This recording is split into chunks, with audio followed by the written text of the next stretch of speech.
we're going to need 4 jack stands, a car jack, a piece of wood. Most people use 2x4, safety glasses or goggles, WD-40, a flathead screwdriver, an open-end socket wrench, as well as a regular 3/8 wrench.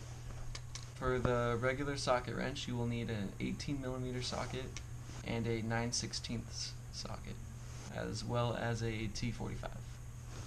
And for the open-end wrench, you will need a 9/16 socket and a 16mm socket.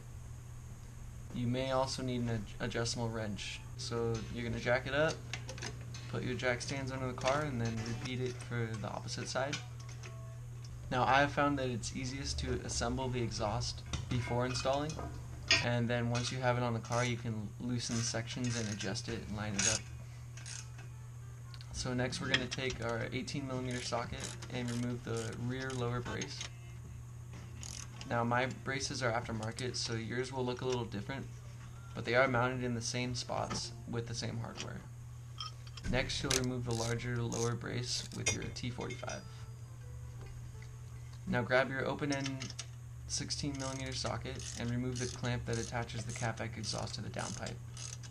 Now the next part is probably the most difficult, and I didn't document it well because it can take a while, but you're going to pry your rubber exhaust hangers with the flathead screwdriver and create a small opening, and then you're going to spray some WD-40 into that opening.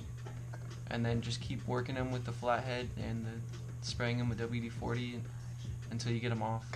Once you get the exhaust off the exhaust hangers, carefully remove it from the back of the car.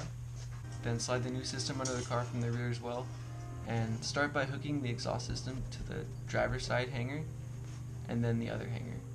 Now for the second hanger, I have found that it helps to jack up the front of the exhaust system near where it mounts to the downpipe, and this just kind of holds exhaust up for you and makes it a lot easier. Next you'll reinstall the clamp that attaches the system to the downpipe, same way you took it off. You're pretty much finished, and you can lower your car off the jack stands.